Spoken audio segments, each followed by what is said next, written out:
رب العالمين والصلاة والسلام على سيد الأنبياء وأشرف المرسلين محمد وعلى آله وأصحابه أجمعين أما بعد فأعوذ بالله من الشيطان الرجيم بسم الله الرحمن الرحيم يا أيها الذين آمنوا اتقوا الله حق تقاته ولا تموتن إلا وأنتم مسلمون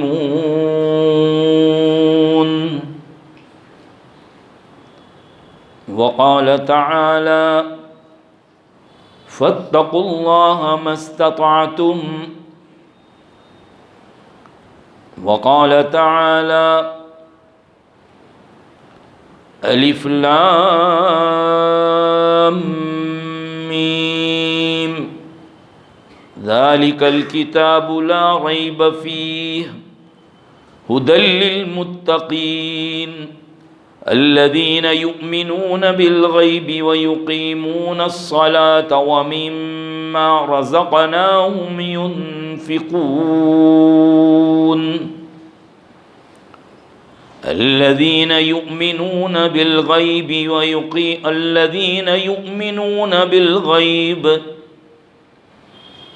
صدق الله العظيم وصدق رسوله النبي الأمي الكريم ونحن على ذلك لمن الشاهدين والشاكرين والحمد لله رب العالمين.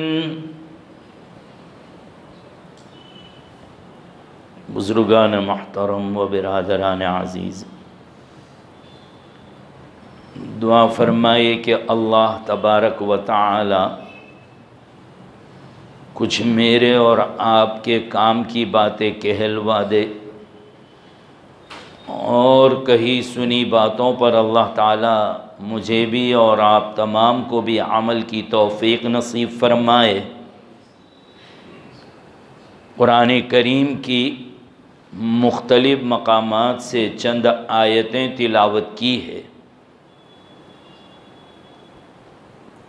ان سب آیتوں میں اللہ تعالیٰ نے مجھے اور آپ کو تقوی کا حکم دیا ہے۔ تقوی کے معنی آتے ہیں بچنے کے اور ڈرنے کے، اور قرآن اور حدیث کی زبان میں تقوی کا معنی ہوتا ہے کہ اللہ اور اس کے رسول صلی اللہ تعالی علیہ وسلم کی نافرمانی سے بچنا اور نافرمانی سے ڈرنا۔ بہت چھوٹا سا لفظ ہے اور بہت چھوٹا سا عمل ہے، لیکن اس پر انعام بہت بڑے بڑے فرمائے ہیں، اللہ تعالیٰ نے وعدے فرمائے ہیں۔ عام طور پر ہمارے دماغوں میں یہ آتا ہے کہ تقوی یہ اپنے بس کی بات نہیں ہے، یہ تو بہت بڑا کوئی مسئلہ ہے، بہت بڑے عمل کی دعوت ہے، یہ تو اللہ والوں کا کام ہے۔ نہیں، تقوی بہت آسان چیز ہے۔ علماء نے بتلایا کہ تقوی کی 3 قسمیں یا تقوی کے 3 درجے ہیں۔ پہلا درجہ تو یہ ہے کہ آدمی شرک اور کفر سے بچ جائے۔ اب جو بھی مسلمان ہے، یقینی بات ہے کہ وہ کفر سے بھی بچا ہوا ہے اور شرک سے بھی بچا ہوا ہے۔ یہ معنی اور یہ درجے کے اعتبار سے تو سب مسلمان متقی ہے۔ اور دوسرا درجہ تقوی کا یہ ہے کہ آدمی کفر اور شرک سے بچنے کے ساتھ ساتھ گناہوں سے بچے۔ اور تیسرا درجہ جو ہے وہ حضرات انبیاء علیہم السلام اور ان کے متبعین جو خاص قسم کے لوگ ہیں، جو اللہ والے ہوتے ہیں، ہم جن کو اولیاء اللہ سے تعبیر کرتے ہیں، کہ ان کا دل ہر غیر اللہ کے خیال سے بھی پاک ہوتا ہے، ان کے قلب میں، ان کے دل میں کبھی کوئی غیر اللہ کا لفظ نہیں آتا، اللہ کے سوا کا کچھ نہیں۔ جیسے ہوتا ہے نا کہ میں اور آپ کوئی بیمار ہو گئے، کچھ تکلیف ہو گئی تو ہم فوراً کہتے ہیں کہ فلاں چیز کھا لی تھی، فلاں چیز پی لی تھی، فلاں ہوا تو یہ ہو گیا۔ میں اور آپ کہہ بھی سکتے کہ دنیا میں چیزیں ہیں اور ان کا اثر ہوتا ہے، لیکن اولیاء اللہ کبھی یہ نہیں کہیں گے، وہ تو سب معاملے میں کہ بس اللہ کی طرف سے ہے یہ ہوا، وہ سبب جو ہوتا ہے، جو ذریعے ہوتے ہیں، اس کے اوپر وہ نہیں جاتے۔ جیسے ایک بزرگ کے واقعے میں لکھا ہے کہ انتقال ہوا، پوچھا کہ کیا گزری؟ آپ پکڑ ہو گئی، بعد میں چھٹکارا تو ہو گیا۔ کہا کس بات پر پکڑ ہوئی؟ کہا ایک مرتبہ رات میں پیٹ میں درد ہوا تو میں نے ملنے جلنے والوں سے یہ کہا کہ فلاں چیز کھا لی تھی نا، اس کی وجہ سے پیٹ میں درد ہوا۔ تو اللہ تعالیٰ نے کہا اچھا، چیزوں پر یقین کرتا ہے، حالانکہ بیماری کے دینے والے بھی ہم ہیں، شفا کے دینے والے بھی ہم ہیں، اور تو کہتا ہے کہ فلاں چیز کی وجہ سے بیماری آئی ہے۔ یہ دیکھو، یہ اعلیٰ درجے کا مقام، یہ اولیاء اللہ کا مقام ہے۔ میرے اور آپ سے یہ پوچھ نہیں ہوگی۔ تو جو بہت خاص قسم کے لوگ ہوتے ہیں، یہ تیسرا درجہ کہ جن کا دل ہر غیر اللہ سے پاک ہے، ہر چیز میں وہ نسبت اللہ کی طرف کرتے ہیں۔ مجھے اور آپ کو جو مطلوب ہے وہ یہ ہے کہ ہم کفر اور شرک سے بچیں، اور ساتھ ساتھ اللہ اور اس کے رسول کی نافرمانی، جس کو ہم گناہ کے نام سے تعبیر کرتے ہیں، اس سے بچ جائیں تو آدمی متقی ہے۔ قرآن کریم اور حدیث رسول صلی اللہ تعالی علیہ وسلم میں تقوی کے بہت کچھ فضائل بیان کیے گئے۔ ہم جیسے ہی الف لام میم کی سورت پہلا سپارہ شروع کرتے ہیں، سورہ بقرہ وغیرہ، سورہ بقرہ، تو اس میں قرآن کریم کے متعلق فرمایا کہ ذالک الکتاب لا ریب فیہ، یہ قرآن ایک ایسی کتاب ہے کہ اس میں کوئی شک نہیں ہے، کوئی شک نہیں۔ ھدی للمتقین، ہاں، اس سے فائدہ وہ اٹھاتے ہیں جو متقی ہے۔ اب ایک جگہ تو قرآن کہتا ہے کہ یہ قرآن ھدی للناس، عام لوگوں کے لیے ہدایت ہے، اور یہاں کہا گیا کہ ھدی للمتقین، متقیوں کے لیے ہدایت ہے، اللہ سے ڈرنے والوں کے لیے ہدایت ہے۔ تو علماء نے جواب یوں دیا کہ قرآن میں جو ہدایت کی باتیں ہیں وہ تو سب کے لیے ہے، سب فائدہ اٹھا سکتے ہیں، لیکن فائدہ وہی اٹھاتے ہیں جن کے دلوں میں اللہ کا ڈر ہے، جو گناہوں سے بچتے ہیں، نافرمانیوں سے بچتے ہیں، وہ فائدہ اٹھاتے ہیں، ورنہ قرآن کی باتیں تو سب کے لیے ہے۔ متقی کون ہے؟ دیکھیں، پہلے میں اپنی زبان میں آپ کو سمجھا دوں، بہت آسان۔ بھئی تقوی کے لیے جب کہا جاتا ہے تو ہم تھوڑے سے ڈر جاتے ہیں، یہ اپنے بس کا روگ نہیں ہے، بہت بھاری کام ہے یہ، تو میں کہاں تقوی اختیار کروں گا؟ نہیں، آپ لوگ اندر سے کتنے ہیں جو بیپاری اور ملازم ہیں، کتنے ہیں جو نوکری کر رہے ہیں دکانوں کے اوپر، آپ کا ٹائم ٹیبل بندھا ہوا ہے کہ اتنے بجے سے اتنے بجے تک کام کرنا ہے آپ کو، لیکن ایک بیپاری جانتا ہے کہ جب سیزن آتی ہے یا گراہکی نکلتی ہے، خوب بھیڑ ہوتی ہے دکان پر، اسی دوران اب وہ دکان والے کو پیشاب پخانے کی حاجت ہو گئی، لگی ہے زور سے، یا بھوک بہت تیز لگی ہے، لیکن آپ جانتے ہیں کہ وہ گھراکی کو دیکھ کر بھوک کو بھی روک لیتا ہے، پیشاب وغیرہ حاجتوں کو بھی روک لیتا ہے، بلکہ ٹفن وغیرہ گھر پر سے دکان پر آ جاتا ہے، ٹائمنگ گھر پر ہوتا ہے تو برابر کھاتا ہے ٹائم پر، لیکن اب دکان پر ہے، بھوک لگی ہے، لیکن سامنے گراہک اتنے کہ کھانے بیٹھے گا تو سارے گراہک رخصت ہو جائیں گے، پیشاب کا تقاضا بھی بہت زیادہ ہے، وہ بھی معلوم ہے کہ پیشاب روکوں گا تو میری کڈنی کے اوپر اثر آئے گا، اتنا سب جاننے کے باوجود وہ روکتا ہے، وہ جاتا نہیں ہے، برداشت کرتا ہے، جہاں تک برداشت ہو سکتا ہے وہ برداشت کر لیتا ہے، جب آؤٹ آف کنٹرول ہوتا ہے تو پھر وہ بھاگتا ہے۔ کھانے کے معاملے میں بھی یہ کہ برداشت کرتے ہیں، پوپ اس میں درمیان میں بیگم کا فون بھی آ جائے کہ کھانا بھیجا تھا کیسا لگا، حالانکہ اس کا سوال کرنے کا انداز بڑا نرالا ہوتا ہے، اپنی صحت کا خیال کرنا، آپ نے کھایا کہ نہیں، ٹھنڈا ہو جائے گا، حالانکہ یہ سب مقصد نہیں ہوتا، پیچھے اس کا مقصد یہ ہوتا ہے کہ کھانے کا ٹیسٹ کیسا رہا وہ بتلاؤ، وہ یہ پوچھنا چاہتی ہے کھانا کیسا پکا ہے، آپ تعریف کر دو تو وہ خوش ہو جاوے، تو وہ تعریف سننا چاہتی ہے، لیکن اس کا انداز ہوتا ہے نا عورتوں کا بڑا نرالا، جب عقل لینے پر آتی ہے تو اچھوں کی عقل اڑا دیتی ہے، تو یہ اس طرف سے آتی ہے کہ بھئی آپ اپنی صحت کا خیال رکھنا، زیادہ بھوکے مت رہنا، آپ دیکھو کھانا ٹھنڈا نہیں ہو جائے، ایک آدھ دو مرتبہ فون آ گیا، آپ نے کہہ دیا ابھی مجھے فرصت نہیں ہے، بعد میں بات کریں گے، ایک آدھ مرتبہ اور فون آ گیا تو آپ غصہ کر کے فون رکھ دیں گے کہ تجھے اس کی پڑی اور یہاں گھراکی ہے زیادہ۔ تو گھراکی کو دیکھ کر، بھیڑ کو دیکھ کر آدمی اپنے جان کے اوپر بوجھ ڈال دیتا ہے، تکلیف ڈال لیتا ہے، جہاں تک ہو سکتا ہے برداشت کرتا ہے اور یہ چیزوں کو دور کرتا ہے، بعد میں کھاتا پیتا ہے۔ یہ سمجھ میں آ گیا آپ کے؟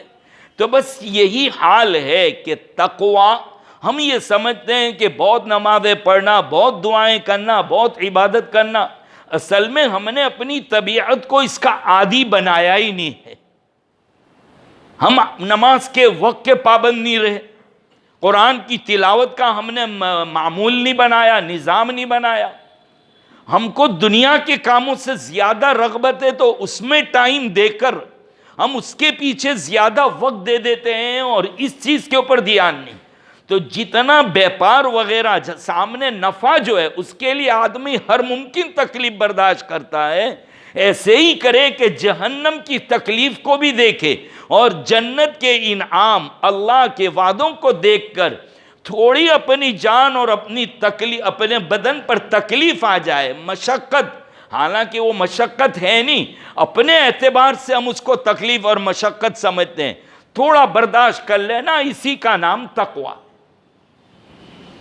بھئی آدمی حرام کمانے جاتا ہے کہ دوسرے غلط راستے سے 2 نمبر سے کماؤ، زیادہ پیسہ آ جائے گا، لیکن ایک آدمی سوچ لے نہیں میں محنت زیادہ کروں گا، چاہے کم آوے لیکن پیٹ میں میرے حلال جانا چاہیے، اس کا اثر میرے بیوی بچوں کے اندر بھی نظر آئے گا، تو یہ تھوڑا کم آئے گا حلال کی وجہ سے، لیکن آدمی اس کے اوپر ہمت رکھے، صبر کرے تو اللہ تبارک و تعالیٰ اس کی مدد بھی فرمائیں گے، ورنہ حرام کا معاملہ یہ ہے کہ جتنا اسپیڈ اور جتنا تیزی سے آتا ہے اتنی ڈبل اسپیڈ سے وہ چلا جاتا ہے اور نقصان بھی پہنچاتا ہے بدن کو۔ تو تقوی کے نام سے جو ہم ڈرتے ہیں وہ ڈرنے کی ضرورت نہیں ہے، میں اور آپ بھی کر سکتے ہیں، لیکن ہم نے اپنی طبیعت کو نمازوں میں زیادہ کھڑے رہنا، سنت نوافل پڑھنا، قرآن شریف کی تلاوت کرنا، تسبیح کرنا، ہم اس سے گھبراہٹ ہوتی ہے، بھاگنا چاہتے ہیں جلدی سے اپنے کاروبار کی وجہ سے، تو وہ کاروبار کی وجہ سے بھوک وغیرہ اپنی حاجتیں سب برداشت کر سکتے ہیں، تو اللہ کی عبادت کے خاطر ہم اپنے آپ پر تھوڑا بوجھ کیوں نہیں ڈال سکتے؟ کیوں نہیں ڈال سکتے؟ جیسے ایک اللہ والے نے حضرت شیخ الاسلام مفتی تقی عثمانی دامت برکاتہم العالیہ نے لکھا ہے، اپنی کتاب اور اپنی تقریر میں بیان کیا ہے کہ ایک آدمی اٹھنا چاہتا ہے تہجد کے لیے، لیکن کہتا ہے کہ اپنے سے کہاں اٹھا جائے گا، میرے بس کی بات نہیں ہے۔ اب آنکھ کھلی اٹھنا بھی چاہتا ہے تو کہیں بدن کے درد کی شکایت، کہیں اور تکلیف، کہیں سستی، آج نہیں 2-3 دن کے بعد دیکھوں گا، یہ کروں گا۔ کہا نہیں، نفس کو دھوکہ دینا پڑے گا، دھوکہ دینا پڑے گا۔ کس طریقے سے؟ بھئی آنکھ کھلی، پیشاب کا بھی تقاضا ہے، اب یہ ہے کہ نفس کو کہے چلو ہم استنجا کر کے آتے ہیں، پیشاب کر لیتے ہیں۔ اب وہ کہے گا کہ ٹھیک ہے تو پیشاب کر کے آ جا، ورنہ تیری طبیعت کمزور ہے، وضو کرنے جائے گا ٹھنڈی لگ جائے گی تجھے۔ اندر اندر ہاں کہتے رہے کہ ہاں ہاں ہاں ایسا، لیکن جیسے بیت الخلاء سے نکل کر آئے چپ چاپ کچھ دل میں خیالات لائے بغیر وضو شروع کر دو۔ یہ دھوکہ دینا نفس کو، بس اب کوئی سوچنا نہیں، خیال آ رہے تو وضو کی طرف دھیان دیجئے۔ اب وہ کہتا ہے کہ وضو کر لیا، تو نے دھوکہ دیا، تیری طبیعت خراب ہے اندر سے، ٹھیک ہے چلو کچھ نہیں کرتے، بیٹھ کے دعا کر لیں گے، آج تہجد نہیں پڑتا، آج دعا کر لوں گا، لگ جائے دعا کے اندر، اور جیسا دھیان لگا کھڑے ہو جا، اللہ اکبر، تہجد کی 2 رکعت۔ نفس تو نہ کہے گا، طبیعت تو اندر سے نہ کہے گی، لیکن اس پر تھوڑا بوجھ ڈال کے ہمت برداشت کرنے کا نام جو ہے یہ ہے تقوی۔ حضرت عمر رضی اللہ تعالیٰ عنہ سے کسی نے پوچھا کہ تقوی کس سے کہتے ہیں؟ حضرت عمر نے پوچھا کسی، حضرت کعب سے، تو کہا کہ جنگلوں سے گزرنا ہوتا ہے، کانٹے والے جھاڑوں کے قریب سے گزرنا ہوتا ہے؟ کہا ہاں۔ کہا جیسے وہاں سے گزرتے ہو اپنے کپڑوں کو سمٹ لیتے ہیں اور خود کیسے دبک جاتے ہیں، بس ایسے ہی دنیا کے اندر بھی کانٹے پڑے ہوئے ہیں، حالات ہیں گناہوں کے، وہاں سے اپنے آپ کو بچا کر نکل جانا، یہ تقوی ہے۔ تقوی کی سب سے پہلی نشانی قرآن کریم میں کہا الذین یؤمنون بالغیب، وہ لوگ ہیں کہ جو غیب پر ایمان رکھتے ہیں۔ غیب کے معنی اسلام کی جو باتیں اللہ کے نبی صلی اللہ تعالیٰ علیہ وسلم نے بتلائی، ہماری عقل میں نہیں آتی، ایسا کیوں ویسا کیوں، یہ سارے خیالات، لیکن اللہ کے رسول صلی اللہ علیہ وسلم کی ذات پر بھروسہ کرتے ہوئے ہمارے سمجھ میں آئے یا نہ آئے آپ کی باتوں کو مان لینا، یہ ہے ایمان بالغیب۔ کہ اسلام کی جتنی تعلیمات آقا نے سنائی سمجھائی، بہت سی چیزیں وہ جو ہماری عقل میں نہیں آتی، سمجھ میں نہیں آتی کہ ایسا کیوں، آنا ضروری بھی نہیں ہے، لیکن اسلام کی بات ہے، نبی کی بات ہے، نبی نے فرما دیا، نبی کی سچائی پر بھروسہ اور اعتماد کرتے ہوئے اسلام کی ان باتوں کو مان لینا، اس کا نام جو ہے یہ ایمان بالغیب ہے۔ الذین یؤمنون بالغیب، متقی لوگ وہ ہیں جو غیب پر ایمان لاتے ہیں۔ الذین یقیمون الصلاۃ، تقوی کی دوسری علامت اور نشانی یہ ہے وہ نمازوں کو قائم کرتے ہیں، نمازوں کی پابندی کرتے ہیں، خشوع کے ساتھ، تواضع کے ساتھ، عاجزی کے ساتھ، وقت کے اوپر جماعت کی پابندی کے ساتھ، ارکان اور شرائط کا خیال کرتے ہوئے نماز پڑھنا، یہ ہے اقامت صلاۃ۔ نماز پڑھنے سے بھی آدمی متقی بنتا ہے۔ دوسرا فرمایا الذین یؤمنون بالغیب ویقیمون الصلاۃ ومما رزقناہم ینفقون، اور اللہ نے ان کو جو کچھ دیا ہے اس میں سے خرچ کرتے ہیں۔ جب خرچ کرنے کی بات آتی ہے، صدقہ خیرات کرنے کی بات آتی ہے، تو اللہ تعالیٰ کا انداز بڑا اچھا ہوتا ہے، بہت اچھا۔ کہا کہ وَمِمَّا رَزَقْنَاهُمْ، ہم نے ان کو دیا ہے اس میں سے خرچ کرتے ہیں۔ خرچ کرنے والا جب خرچ کرے تو یہ نہ سوچے میں نے کمایا، میں لایا، میں دے رہا ہوں، تیرے پاس آیا کہاں سے؟ آیا کہاں سے؟ تجھے بھی تو کسی نے دیا ہے اور تجھے دینے والا اللہ ہے۔ آدمی اتنا خیال کر لے تو جب کسی کو دے گا تو جو لے رہا ہے اس کے لیے دل میں برائی کبھی بھی نہیں آئی۔ یہ سوچے کہ جو اللہ مجھے دے سکتا ہے وہ اللہ اس کو بھی دے سکتا تھا، لیکن اللہ نے اس کو ڈائریکٹ نہیں دیا، مجھے دیا تاکہ میں اس کو دوں تو مجھے بھی ثواب ملے. ہم کو ثواب دینا تھا، اس لیے اللہ تعالیٰ نے ہم کو مال دے دیا کہ چل تو اس میں سے صدقہ کر. اسی لیے اماں عائشہ رضی اللہ تعالیٰ عنہ کے متعلق آتا ہے کہ جب خیرات کرتی تھی، صدقہ کرتی تھی، تو ساتھ میں فقیر یا جس کو دیا ہے اس کو دعائیں بھی دیتی تھی. کہا اماں عجیب ہے، آپ تو پیسہ بھی دیتی ہیں، مال بھی دیتی ہے اور اس کو دعائیں بھی دیتی ہے. کہا ہاں. کہا جب میں مال دیتی ہوں تو وہ مجھے دعائیں دیتا ہے کہ اللہ نیک بنائے، اللہ خوش رکھے. میں نے تو دنیا دی، اس نے تو مجھے آخرت دی. میں نے تو دنیا دی اور اس نے مجھے کیا دی؟ آخرت کی نعمتیں، زیادہ باقی رہنے والی نعمتیں، اس کی دعائیں دی اس نے مجھے. تو میں نے اچھا دیا یا وہ دینے والا وہ اچھا ہے؟ اگرچہ پہلے میں نے دیا لیکن اچھا دینے والا تو وہ. میں نے تو مال دیا جو ختم ہو جائے گا، اس نے جو دعائیں دی ہے مجھے. اب اسی لیے میں اور دعائیں دے کر اس پر اپنا ہاتھ اوپر کر لیتی ہوں کہ میں نے دنیا بھی دی اور میں نے دین اور آخرت بھی دیا. یہ دینے والوں کا مزاج ہوتا ہے. حال یہ ہوتا ہے کہ جان دے دی، دیوی اسی کی تھی. حق تو یہ ہے کہ حق ادا نہ ہوا، دیا ہوا اس کا تھا، میں نے دیا، کون سا احسان کیا.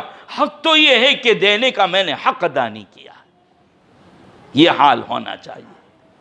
پھر متقیوں کی صفت بتائی، الذین یؤمنون بالغیب ویقیمون الصلاۃ ومما رزقناہم ینفقون. اسی طریقے سے جو کچھ حضور پر نازل کیا گیا، والذین یؤمنون بما انزل الیک، جو کچھ آپ پر نازل کیا اترا یعنی قرآن کریم، اس پر ایمان لانا کہ یہ اللہ کی کتاب ہے، حق اور سچ ہے. من قبلک، آپ سے پہلے جو نبیوں پر کتاب آئی، تورات، انجیل، زبور، یہ سب آسمانی کتابیں نبیوں پر آئی تھی، یہ بھی ماننا ہے کہ وہ بھی حق اور سچ تھی، اس پر بھی ایمان رکھنا ہے. وَبِالْآخِرَةِ هُمْ يُوقِنُونَ، اور آخرت پر یقین رکھنے والے کہ مرنا ہے، مرنے کے بعد ایک دن واپس زندہ ہونا ہے، اللہ اٹھائیں گے. قادر ہے اللہ تعالیٰ دوبارہ پیدا کرنے پر. جتنے قبروں میں چلے گئے، مر گئے، اللہ قیامت کے دن سب کو زندہ کریں گے اور پوری زندگی کا حساب لیں گے، ایک ایک چیز کا حساب. رائی کے دانے کے برابر نیکی کی ہوگی اس کو بھی دیکھ لے گا، اور رائی کے دانے کے برابر گناہ کیا ہوگا وہ بھی قیامت کے دن دیکھ لے گا. سورہ کہف کے اندر آیا کہ انسان کہے گا وَيَقُولُونَ مَا لِهَذَا الْكِتَابِ، یہ نامہ اعمال کو کیا ہو گیا؟ لا یغادر صغیرۃ ولا کبیرۃ الا احصاها، نہ تو اس نے کوئی چھوٹا گناہ چھوڑا نہ تو کوئی بڑا گناہ چھوڑا، سب کو گھیر لیا ہے. ووجدوا ما عملوا حاضرا، جو کچھ کریں گے وہ سب وہاں پر نظر آ جائے گا. جو کچھ کریں گے وہ سب کچھ وہاں پر نظر آ جائے گا. تو یہ مسلمان کو یہ یقین ہے مرنا ہے، مرنے کے بعد اللہ دوبارہ زندہ کریں گے. اگرچہ ہم مٹی میں مل جائیں گے، 5-6 سال بعد باڈی دیکھو تو کچھ نہیں ملنے والا، ہڈیاں بھی ختم ہو جائے گی.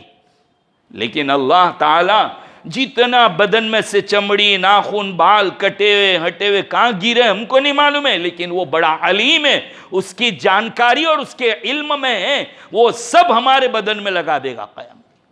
قرآن کہہ رہا ہے، حدیث پاک میں فرما. خیر بات چل رہی تھی میری تقوی پر. تقوی کا انعام قرآن کریم نے عجیب و غریب انعام بتائے. وَمَن يَتَّقِ اللَّهَ يَجْعَل لَّهُ مَخْرَجًا، جو کوئی کہ تقوی اختیار کرے گا اللہ تعالیٰ مخرج یعنی پریشانیوں سے نکلنے کا راستہ پیدا فرما دیں گے. اللہ تعالیٰ سب سے بڑا انعام. ہر آدمی کو اپنے اعتبار سے کوئی نہ کوئی پریشانی ہے. یہ وظیفہ وہ وظیفہ آدمی پڑھتا ہے، اور کبھی ہوا تو کہیں کوئی نقش لینے بھی دوڑ جاتے ہیں کہ یہ پریشانی دور ہو. پریشانی کے دور کرنے کا سب سے بہترین علاج اللہ کی نافرمانی سے بچنا. ایک جگہ پڑھا ہم نے کہ ماں باپ کسی تعویذ لینے والے کے پاس جاتے ہیں کہ تعویذ دے دیجئے، بچہ ضدی ہو گیا ہے، بچہ نافرمان ہو گیا ہے، بات نہیں مانتا، بہت طوفانی ہے، اور خیال کرنے لگتے ہیں ماں باپ بہت جلدی کہ بار کا تو نہیں ہو گیا, کہیں جھپٹ میں تو نہیں آ گیا. اکثر لوگوں کا یہی خیال کہ بہت تنگ کرتا ہے, ادھم مچا رکھا ہے اس نے. لیکن نہیں, سب سے بڑا یہ ہے کہ ہمارے گناہوں کی نحوست کا اثر اولاد کے اوپر پڑا ہے. اپنے گناہوں کو یاد کرتے جاؤ اور معافی مانگتے جاؤ, توبہ کرتے جاؤ کہ اب میں یہ گناہ نہیں کروں گا. اے اللہ, میں معافی مانگتا ہوں, اس سے بچنے پر تو میری مدد فرما, میرے گناہوں کو بخش دے. پکا ارادہ, توبہ کرو, معافی مانگو, اللہ تعالیٰ اولاد کو نیک بنا دیں گے. اولاد کو نیک بنانے کا سب سے اچھا وظیفہ دعائیں کرو, توبہ کرو, استغفار کرو. ہم اولاد کے جتنا غصہ کرتے ہیں, جتنی گالیاں دیتے ہیں, جتنا ڈانٹتے ڈپٹتے ان کو, یاد کرو اتنی ہم نے دعائیں کی ان کے لیے.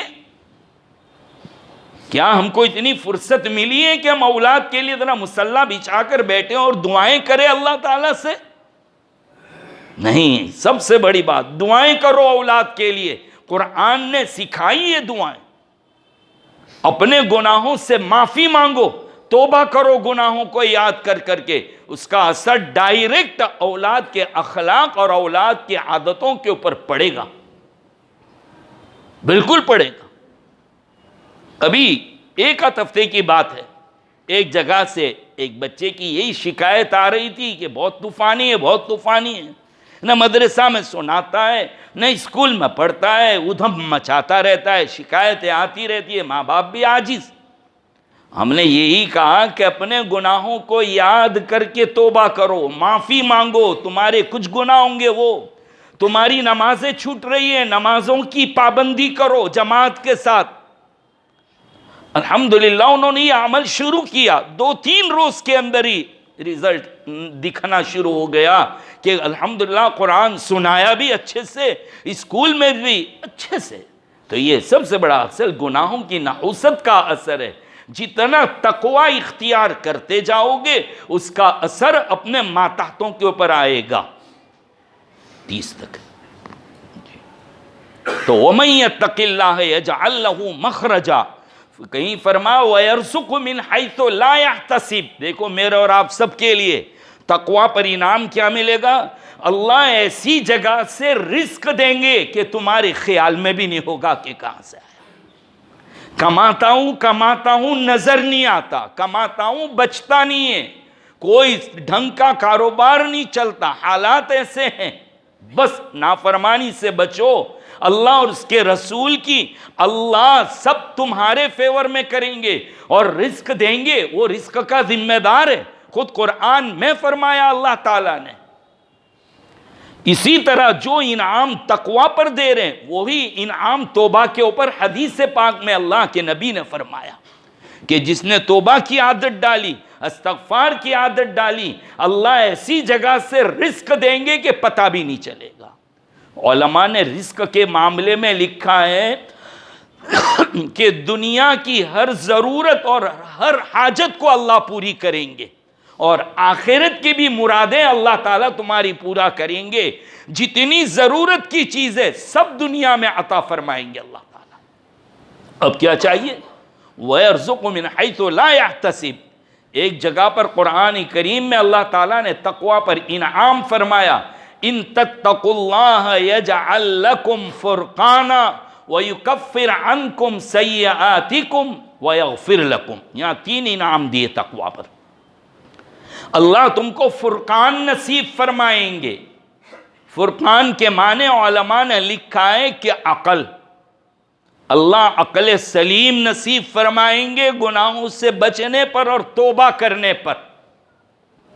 نافرمانی سے بچے تو کہا کہ تمہاری عقل اللہ تعالیٰ صحیح کر دیں گے, تم صحیح فیصلے کرو گے. اور ایک جگہ پر علماء نے, تفصیل لکھنے والوں نے مدد کے متعلق ترجمہ کیا کہ اللہ تم کو فرقان یعنی تمہاری مدد نصیب کریں گے. اللہ تعالیٰ ہر اعتبار سے تمہاری مدد کریں گے, اور اللہ کی مدد کے بغیر کوئی کام نہیں ہو سکتا. کتنا آسان عمل ہے. اللہ کی مدد چاہتے ہو, گناہوں سے بچنا شروع کر دو, اور جو ہو گیا اس پر معافی مانگو. یہ تقوی ہے, یہ تقوی ہے. اللہ تعالیٰ تمہاری مدد فرمائیں گے، دنیا کے کام بھی بنائیں گے، آخرت کے کام بھی بنائیں گے، نمازوں میں، قرآن کی تلاوت میں، نیک کاموں میں دل لگے گا۔